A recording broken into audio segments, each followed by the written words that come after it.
Assalamualaikum warahmatullahi wabarakatuh. Anak-anakku, siswa-siswi SMA Alizat kelas 12 IPS, bagaimana kabar kalian? Mudah-mudahan kalian senantiasa sehat dan dalam perlindungan Allah Subhanahu wa taala. Senang sekali Ustazah bisa menyapa kalian kembali dalam mata pelajaran sosiologi. Anak-anak, persiapkan buku paket kalian. Buka buku paketnya halaman 153 dan juga persiapkan alat tulis kalian agar kalian bisa mencatat hal-hal yang dirasa perlu. Dan tak lupa Ustazah juga mengingatkan kepada kalian agar kalian senantiasa menjaga diri, jaga jarak dan juga jaga kesehatan.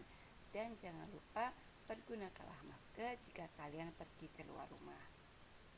Baiklah anak-anak, untuk memulai pelajaran, mari bersama-sama kita berdoa, bermunajat kepada Allah Subhanahu wa taala.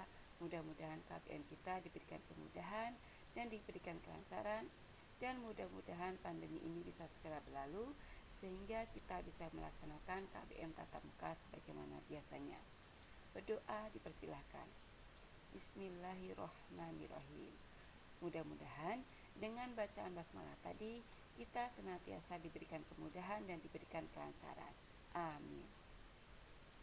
Baik anak-anak, pembelajaran kita pada kesempatan hari ini kita akan berbicara tentang ketimpangan sosial bagian kedua.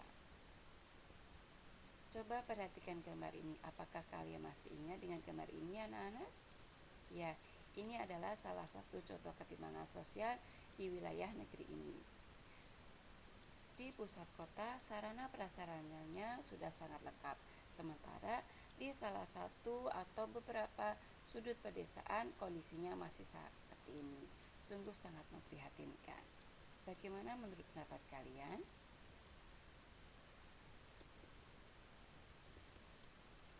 Tujuan pembelajaran kita pada kesempatan hari ini adalah 1.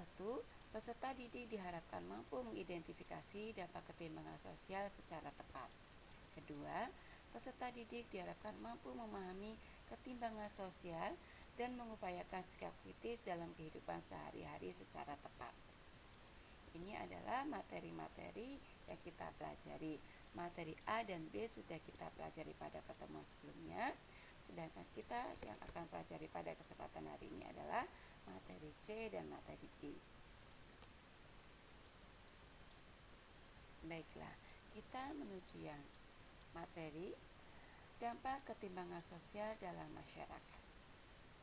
Ada beberapa dampak ketimpangan sosial dalam masyarakat, yaitu diskriminasi sosial, kecemburuan sosial, monopoli kekuasaan, dan konflik sosial.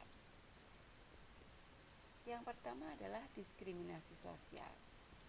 Diskriminasi sosial merupakan perbedaan perlakuan antar kelompok meskipun mereka memiliki hak yang sama. Apakah kalian pernah menemukan hal seperti ini? Diskriminasi sosial ini kadang terjadi adanya pengecualian atau pembatasan terhadap kesempatan.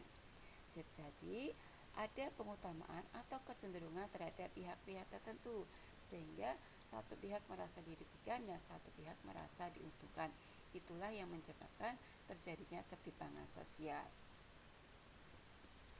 Yang kedua, kecemburuan sosial. Apa yang dimaksud dengan kecemburuan sosial?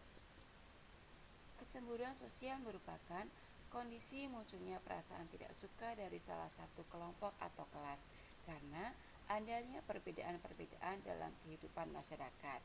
Apakah kalian pernah mengalami hal ini?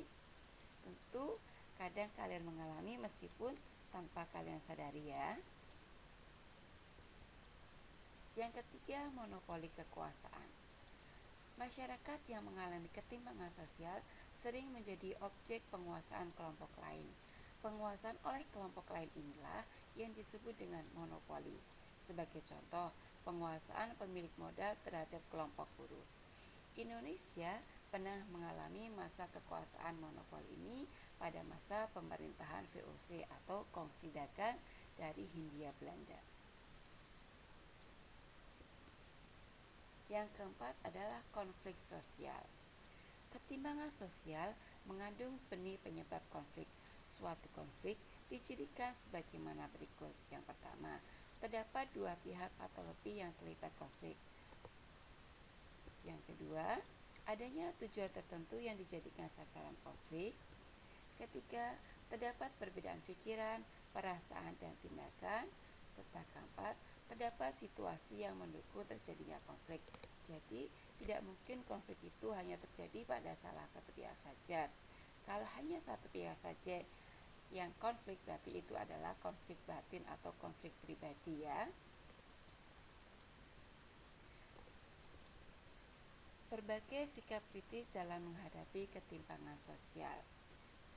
Caranya adalah dengan menjaga komunikasi sosial, toleransi dan menghargai perbedaan, sikap empati sosial, dan sikap filantropi sosial.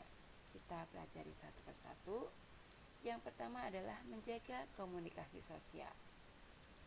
Melalui komunikasi sosial, masyarakat dapat menghilangkan sekat dan dapat terhindar dari prasangka, stereotip, kecemburuan sosial, dan konflik sosial. Jadi, jika kalian ingin menjalin hubungan yang baik dengan orang lain, maka kalian harus pandai-pandai menjaga komunikasi kalian. Hati-hati dengan tutur kata kalian, karena mulutmu adalah harimaumu. 2. Toleransi dan menghargai perbedaan. 4 unsur yang ditekankan dalam toleransi yaitu: yang pertama, memberikan kebebasan dan kemerdekaan. Jadi, jangan sekali-kali kalian mengekang kekuasaan atau kebebasan orang lain. Yang kedua, mengakui hak setiap orang.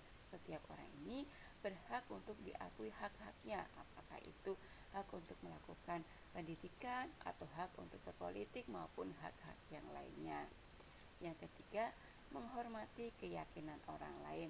Jangan sampai kita mengusik keyakinan orang lain ya teman-teman. Dan yang keempat, saling mengerti dan memahami. Inilah yang paling penting. Jadi kita bisa menjaga hubungan yang baik dengan orang lain bila keempat unsur ini kita tekankan. Sikap yang ketiga yaitu sikap empati sosial. Empati sosial diartikan sebagai kemampuan seseorang merasakan keadaan yang dialami oleh orang lain. Gambarnya adalah seperti ini. Melalui pelibatan empati ini dapat mendorong rasa peduli terhadap kelompok masyarakat yang mengalami ketimpangan sosial.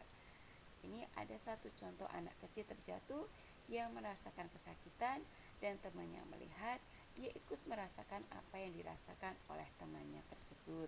Itulah sikap empati. Yang keempat adalah sikap filantropi sosial. Filantropi sosial merupakan kegiatan yang menunjukkan kemurahan hati atau kedermawanan terhadap orang atau kelompok lain. Atas dasar apa seseorang atau kelompok melakukan filantropi sosial? Dasarnya adalah didasarkan respon terhadap realitas sosial dan didasarkan pada ajaran keagamaan. Coba kalian lihat gambar ini. Indonesia berada di peringkat 1 negara paling dermawan di dunia. Subhanallah, kita patut bersyukur ya. Ternyata Indonesia adalah negara yang paling kaya. Negara paling kaya sumber daya alamnya, negara yang kaya juga sumber daya manusianya, dan negara yang paling kaya kedermawanannya. Kita harus memberikan acungan jempol buat Indonesia. Itulah anak-anak materi kita pada kesempatan hari ini tentang ketimpangan sosial. Silahkan kalian pahami kembali, perbanyaklah membaca, budayakan literasi. Mancada wacada, barang siapa bersungguh-sungguh, insya Allah kita akan berhasil. Tetap jaga diri, jaga kesehatan dan jaga jarak. Ingat-ingatlah pesan dari orang tua, pesan dari sesama yang bagus-bagus. Ustazah mohon undur diri dulu. Mohon maaf apabila dalam penyampaiannya terdapat banyak kekurangan. Wassalamualaikum warahmatullahi wabarakatuh.